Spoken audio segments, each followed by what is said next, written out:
Welcome to 𝗘𝗎 I Left Behind, a podcast about healing, remembering, and finding yourself again after a loss.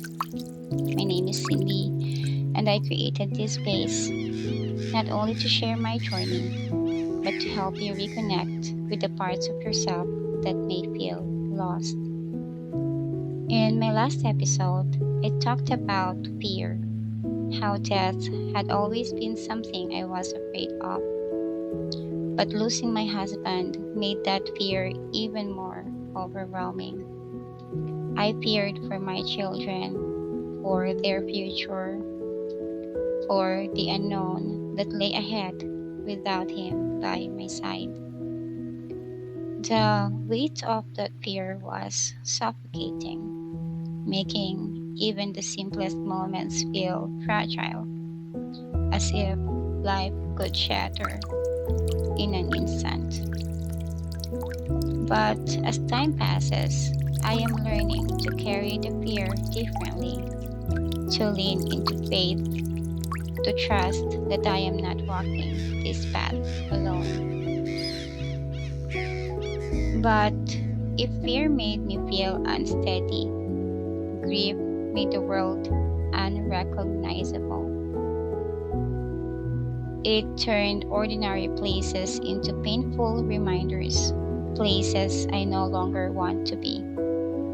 Episode 8, The Places I Don't Want to Be. For as long as I can remember, my life revolved around my husband. From the moment we met, through marriage and parenthood, we moved together like two souls bound by an unspoken promise. We were never perfect, but we were always us, choosing love even in the moments when we were difficult to love. Over the years, our world became smaller, but in that space, we found everything we needed. And then, just like that, my world became too small. A simple walk through the mall, once an ordinary errand, now feels like walking through a storm.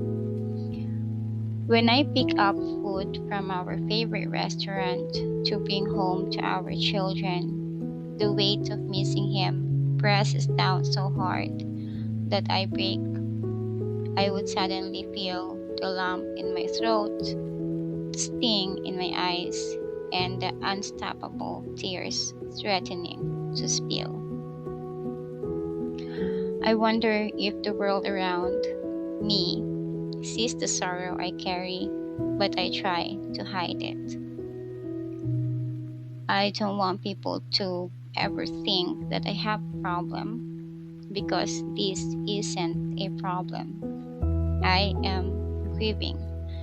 I am longing for my husband in a world that keeps moving without him.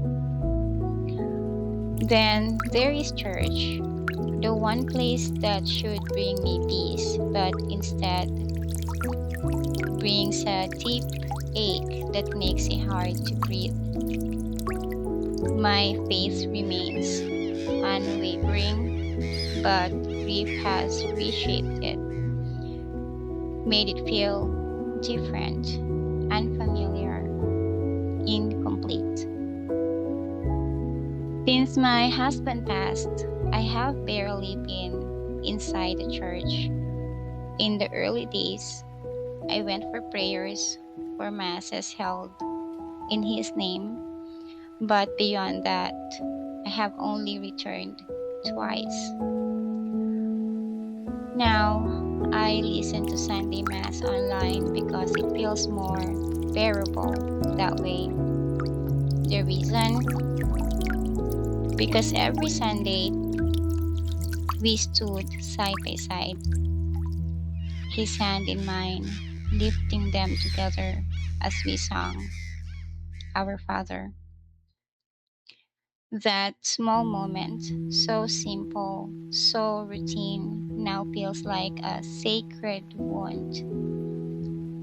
During the early months after he was gone, I still reached out for him instinctively, crying, searching for the warmth of his hand, but there was only empty space. And when the moment comes to turn to those beside me and say, "Peace be with you," he is no longer there. And that's when it hits me the hardest,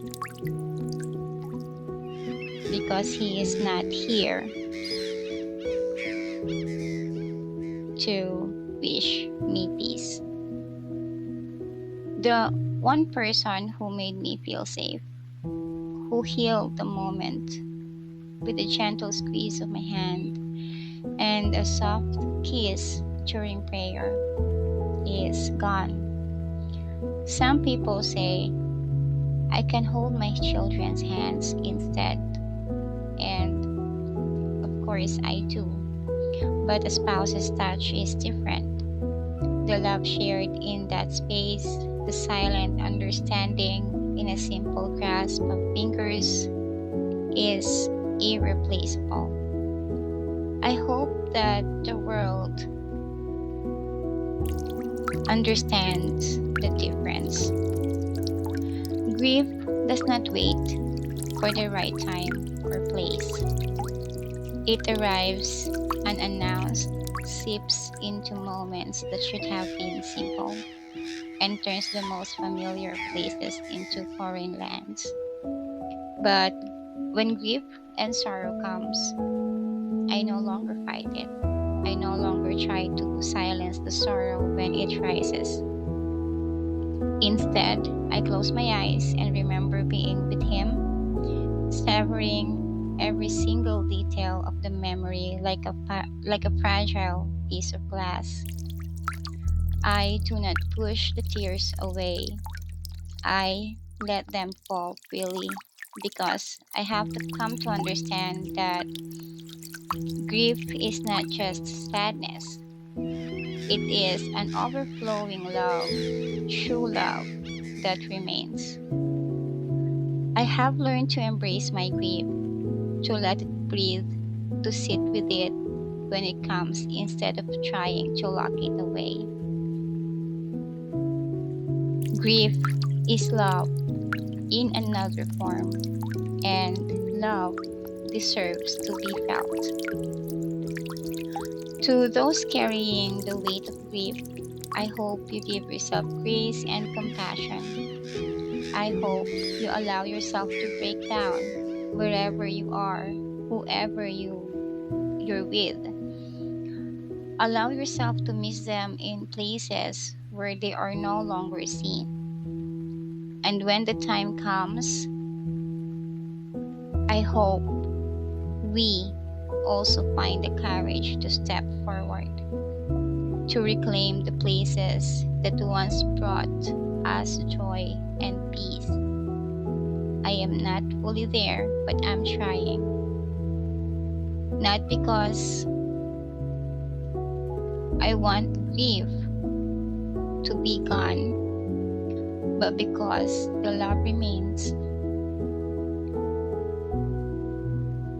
and it's still worth carrying. Thank you for listening. Thank you for walking this journey with me. I'll see you in the next episode.